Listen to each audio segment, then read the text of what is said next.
اسرائیلی intelligence agency Mossad کی ایک team آج بروز ہفتہ قطری دارالحکومت میں مذاکرات کے لیے موجود تھی، لیکن تازہ ترین اطلاعات یہ ہیں کہ یہ ٹیم مذاکرات سے دستبردار ہو رہی ہے۔ وزیر اعظم بنجامن نیتن یاہو کے دفتر کے جاری کردہ ایک بیان کے مطابق مذاکراتی عمل میں تعطل کے نتیجے میں وزیر اعظم اور موساد کے سربراہ کے احکامات پر مذاکرات کاروں کو واپس بلایا جا رہا ہے۔ قبل ازیں اطلاعات تھیں کہ آئندہ مذاکراتی عمل میں غزہ میں فائر بندی کی شرائط اور زیر حراست فلسطینی خواتین اور بچوں کے علاوہ مزید اسرائیلی یرغمالیوں کی رہائی کے موضوعات آئندہ بات چیت میں شامل ہوں گے۔ 1 دسمبر کو فائر بندی معاہدے کی مدت کے خاتمے سے پہلے ہی آئندہ کے کسی نئے معاہدے پر بات چیت کا عمل شروع ہو چکا تھا۔ ان مذاکرات میں ثالثی قطری نمائندے کر رہے تھے۔ پہلی مرتبہ سیز فائر پر عمل درآمد 24 نومبر کو ہوا تھا اور اس کی مدت میں 2 بار توسیع کی گئی تھی، تاہم تیسری توسیع کی کوشش ناکام رہی تھی۔ انقرہ۔ ترک صدر رجب طیب ایردوان نے امریکی دباؤ کے باوجود حماس کے ساتھ تعلقات منقطع کرنے سے انکار کر دیا ہے۔ ایردوان نے آج ہفتے کو اپنے ایک بیان میں کہا کہ واشنگٹن حکومت اس بات سے واقف ہے کہ انقرہ حکومت حماس کو دہشت گرد تنظیم نہیں سمجھتی۔ صدر ایردوان نے اس کی وضاحت کرتے ہوئے کہا کہ حماس فلسطین کی ایک حقیقت ہے جو ایک سیاسی جماعت کے طور پر انتخابات میں حصہ لے کر کامیاب ہوئی تھی۔ امریکہ، یورپی یونین اور کئی دیگر مغربی ممالک حماس کو دہشت گرد تنظیم قرار دے چکے ہیں۔ یروشلم۔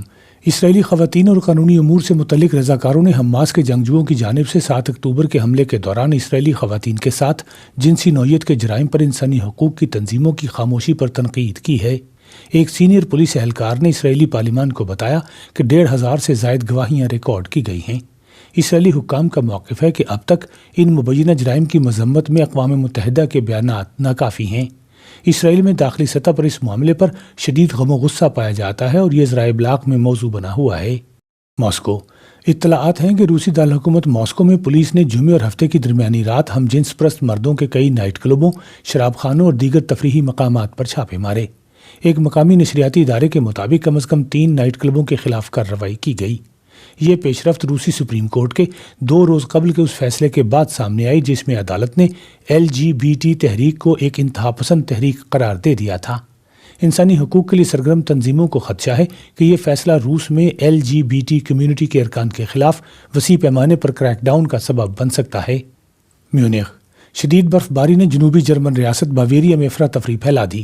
شہر میونخ کے ہوائی اڈے پر مقامی وقت کے مطابق دوپہر 12 بجے تک معمول کی تمام سرگرمیاں معطل کر دی گئی تھیں۔ آج صبح تک پورے دن کے لیے طے شدہ 760 میں سے 320 پروازیں منسوخ کی جا چکی تھیں۔ تازہ ترین اطلاعات یہ ہیں کہ میونخ ایئرپورٹ پر آج سارا دن معمول کی سرگرمیاں معطل رہیں گی اور ان کی بحالی کل ہی ممکن ہو سکے گی۔ علاوہ ازیں میونخ میں ٹرین سروس بھی معطل ہے۔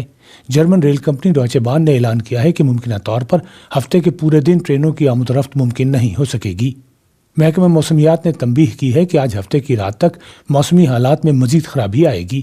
جرمنی کے دیگر حصے بھی شدید سردی اور برف باری کی لپیٹ میں ہیں۔ New York. اقوام متحدہ کی سلامتی کونسل میں ہونے والی رائے دہی میں 15 میں سے 14 رکن ممالک نے خانہ جنگی کے شکار افریقی ملک سوڈان میں امن مشن ختم کرنے کے حق میں ووٹ دے دیا۔ اس فیصلے کے نتیجے میں آئندہ برس 29 فروری تک United nations integrated transition assistance mission Sudan میں اپنی سرگرمیاں ختم کر دے گا۔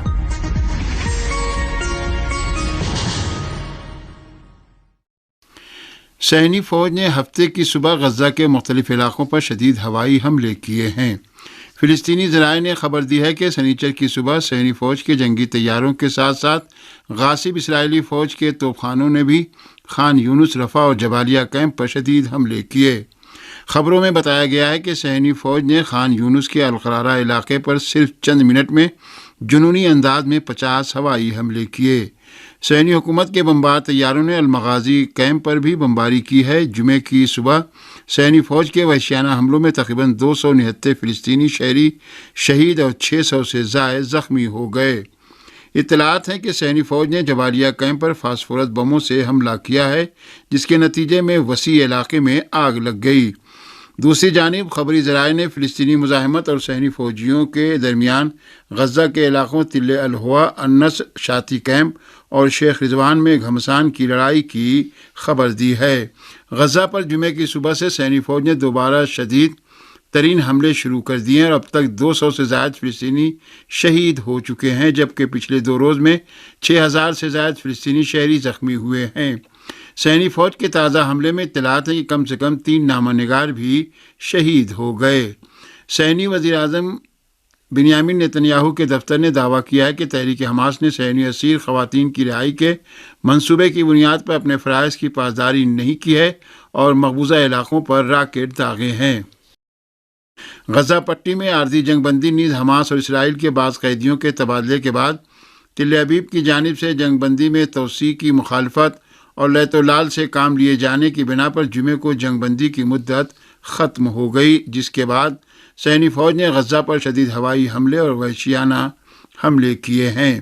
جواب میں حزب اللہ نے بھی صہیونیوں کے ٹھکانوں پر اپنے حملوں کا آغاز کر دیا ہے۔ حزب اللہ لبنان نے کہا ہے کہ اس نے رمیم فوجی اڈے کے ارد گرد صہیونی فوجیوں کے تعیناتی کے مقامات کو اپنے حملوں کا نشانہ بنایا ہے، جس میں متعدد اسرائیلی زخمی ہوئے ہیں۔ یونیسیف کے ایگزیکٹو ڈائریکٹر کیتھرین رسل نے غزہ میں زندگی کی صورتحال کے بارے میں خبردار کرتے ہوئے زور دے کر کہا ہے کہ غزہ پٹی دنیا میں بچوں کے لیے سب سے زیادہ خطرناک جگہ بن گئی ہے۔ یونیسیف کے ایگزیکٹو ڈائریکٹر کیتھرین رسل نے کہا ہے کہ غزہ پٹی ایک بار پھر زندگی گزارنے کے سلسلے میں بچوں کے لیے دنیا میں خطرناک ترین مقام بن چکا ہے۔ انہوں نے مزید کہا کہ سخت سردیوں کا موسم آ رہا ہے، اس لیے جو کوئی بھی ان بچوں کی مدد کرنے کے لیے ضروری وسائل رکھتا ہے اسے مدد کرنی چاہیے۔ اس سے قبل اقوام متحدہ کے ڈپٹی سیکریٹری جنرل مارٹن گریفت نے بھی کہا تھا کہ غزہ پٹی کے باشندوں کے لیے ایسا کوئی محفوظ مقام نہیں ہے جہاں وہ جا سکتے ہوں۔ انہوں نے مزید کہا تھا کہ غزہ کے سبھی باشندے، جن میں خواتین اور بچے سر فہرست ہیں، مسلسل دوسرے مہینے میں اسرائیل کے حملوں کے پیش نظر خوف زدہ ہیں۔ وہ موت، تباہی اور بیماریوں کے دائرے میں زندگی گزار رہے ہیں۔ گریفس نے مزید کہا کہ گزشتہ ہفتے یہ بات ثابت ہوئی ہے کہ جب ہتھیار خاموش ہوتے ہیں تو کیا ہوتا ہے، اور خان یونس کی صورتحال ہتھیاروں کے خاموش نہ ہونے کی صورت میں دل لرزا دینے والے واقعے کی یاد دلاتی ہے۔ در اثنا امریکی ذرائع ابلاغ نے رپورٹ دی ہے کہ امریکہ نے غزہ پٹی میں حماس کے خلاف جنگ میں صہیونی فوجیوں کی جنگی صلاحیت بڑھانے کے لیے انہیں مزید ہزاروں بم دیے ہیں۔ دوسری جانب سیکورٹی امور کے ماہرین نے کہا ہے کہ اسرائیل کو ایسے بم دیا جانا عام شہریوں کی حفاظت اور جانی نقصانات کم سے کم کیے جانے پر مبنی امریکی وزیر خارجہ اینٹونی بلنکن سمیت امریکی حکام کے دعوے سے تضاد رکھتا ہے۔ اس درمیان روئٹرز نے اپنی رپورٹ میں حماس کے 3 کمانڈروں کے ناموں کی جانب اشارہ کرتے ہوئے کہا ہے کہ تل ابیب طویل مدت میں ان کمانڈروں کی ٹارگٹ کلنگ کرنا چاہتا ہے۔ اس سے قبل وال اسٹریٹ جرنل نے بھی چند حکام کے حوالے سے لکھا تھا کہ صہیونی حکومت کے جاسوس غزہ میں جنگ کے بعد لبنان، ترکیہ اور قطر میں فلسطین کی اسلامی استقامت کے رہنماؤں کی ٹارگٹ کلنگ کرنا چاہتے ہیں۔ فلسطینی حکومت کے پریس دفتر نے کہا ہے کہ 6500 سے زیادہ فلسطینی غزہ میں اب تک ملبے تلے دبے ہوئے ہیں۔ فلسطینی حکومت کے پریس دفتر نے کہا کہ غزہ پر 7 اکتوبر سے شروع ہونے والے غاصب صہیونی حکومت کے وحشیانہ حملوں میں 15,000 سے زیادہ فلسطینی شہید ہو چکے ہیں، جن میں 6,150 بچے اور 4,000 سے زیادہ خواتین شامل ہیں۔ اس رپورٹ کے مطابق غزہ پر صہیونی حکومت کے حملوں میں 37,000 سے زیادہ فلسطینی زخمی ہوئے ہیں۔ بیان میں کہا گیا ہے کہ صہیونی فوج کی وحشیانہ بمباریوں میں تباہ ہونے والے مکانات اور عمارتوں کے ملبے کے نیچے 6,100 سے زائد فلسطینی اب بھی دبے ہوئے ہیں، جن کو نکالنے کے لیے وسائل موجود نہیں ہیں۔ فلسطین کے استقامتی گروہوں نے 7 اکتوبر کو طوفان الاقصی کے نام سے قدس کی غاصب حکومت کے خلاف ایک آپریشن شروع کیا تھا، اور اس حکومت نے اپنی شکست کا بدلہ لینے اور استقامتی گروہوں کے آپریشن کو روکنے کے لیے غزہ پٹی کی تمام گزرگاہوں کو بند کر دیا اور ان پر بمباری کی۔ فلسطین کے حامیوں نے امریکی سینٹ میں جمع ہو کر غزہ کے عوام پر صہیونی حکومت کے وحشیانہ مظالم کے خلاف احتجاج کیا ہے۔ امریکہ میں فلسطین کے حامیوں نے امریکی سینٹ کی خارجہ تعلقات کمیٹی کے سربراہ کے دفتر کے سامنے اجتماع کیا اور واشنگٹن کی جانب سے غاصب اسرائیل کی حمایت بند کیے جانے کا مطالبہ کیا۔ انسانی حقوق کے لیے کام کرنے والے عرب نژاد امریکیوں اور فلسطین کے حامی بعض یہودیوں نے زور دے کر کہا ہے کہ سینٹ اسرائیل اور تحریک حماس کے درمیان جنگ بندی کی حمایت سے متعلق مطالبات اور سروے رپورٹوں کو نظر انداز کر رہی ہے۔ احتجاج کرنے والوں نے پلے کارڈ اٹھا کر ایسے بموں اور فوجی ساز و سامان کے لیے جن کے ذریعے غاصب اسرائیل غزہ پٹی میں فلسطینی شہریوں کا قتل عام کرتا ہے، امریکی ٹیکس دہندگان کے پیسوں سے بجٹ مختص کیے جانے کی مخالفت کرتے ہوئے اس طرح کی پالیسیوں سے اپنی نفرت و بیزاری کا اظہار کیا۔ اسرائیل کے ہاتھوں فلسطینیوں کی نسل کشی کے خلاف امریکہ میں ایسی حالت میں احتجاج کیا جا رہا ہے کہ جب امریکہ غزہ میں مستقل جنگ بندی کی مخالفت کر رہا ہے۔ امریکہ نے غزہ پر صہیونی حکومت کے حالیہ حملوں کی ایسی حالت میں حمایت کی کہ جب اقوام متحدہ کے کمشنر برائے انسانی حقوق نے کہا ہے کہ غزہ کی صورتحال ایک بحران سے بھی زیادہ خطرناک ہو چکی ہے۔ دوسری جانب امریکہ کے اٹلانٹا شہر کی پولیس نے کہا ہے کہ ایک شخص نے غزہ میں صہیونی حکومت کے وحشیانہ اور انسانیت سوز مظالم کے خلاف احتجاج کرتے ہوئے ریاست جارجیا میں اسرائیل کے قونصل خانے کے سامنے خودسوزی کر لی ہے۔ اٹلانٹا شہر کی پولیس کے بیان میں آیا ہے کہ یہ شخص اسرائیل کے قونصل خانے کے داخلی گیٹ کے سامنے دیکھا گیا۔ بیان میں مزید کہا گیا کہ جب اس عمارت کے گارڈ نے دیکھا کہ وہ شخص خود سوزی کرنا چاہتا ہے تو اس نے روکنے کی کوشش کی، لیکن احتجاج کرنے والے شخص کے علاوہ گارڈ بھی آگ کی لپیٹ میں آ گیا۔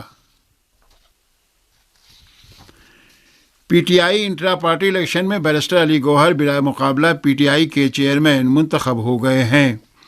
پاکستان تحریک انصاف کے چیف الیکشن کمشنر نیاز اللہ نیازی نے بتایا ہے کہ بیرسٹر علی گوہر خان بلا مقابلہ پی ٹی آئی کے چیئرمین منتخب ہو گئے۔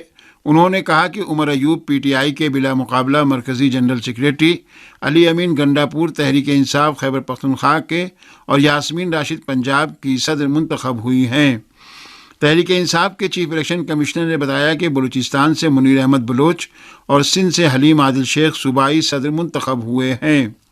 واضح ہے کہ عمران خان سیاست میں نااہلی سے متعلق عدالتی فیصلے کے پیش نظر انٹرا پارٹی الیکشن سے دور رہے، جبکہ وائس چیئرمین شاہ محمود قریشی نے بھی پارٹی اندرونی الیکشن میں حصہ نہیں لیا، وہ بھی اس وقت جیل میں ہیں۔ نئی دہلی میں افغانستان کا سفارت خانہ دوبارہ کھل گیا ہے۔ افغان اور غیر ملکی میڈیا کی رپورٹوں کے مطابق نئی دہلی میں افغانستان کا سفارت خانہ دوبارہ کھولنے کی درخواست حکومت ہندوستان نے کی تھی۔ خبروں کے مطابق حیدرآباد اور ممبئی میں افغان قونصل خانوں کے سربراہوں نے مشترکہ طور پر نئی دہلی میں افغانستان کے سفارت خانے کی ذمہ داریاں سنبھال لی ہیں۔ اس سے پہلے افغانستان کے سفارت خانے نے ایک بیان جاری کر کے گزشتہ 24 نومبر کو باضابطہ طور پر سفارتی سرگرمیاں بند کر دینے کا اعلان کیا تھا۔ بتایا جا رہا ہے کہ دونوں ہی افغان سفارتکار افغانستان کی سابقہ حکومت سے وابستہ ہیں۔ اور آخر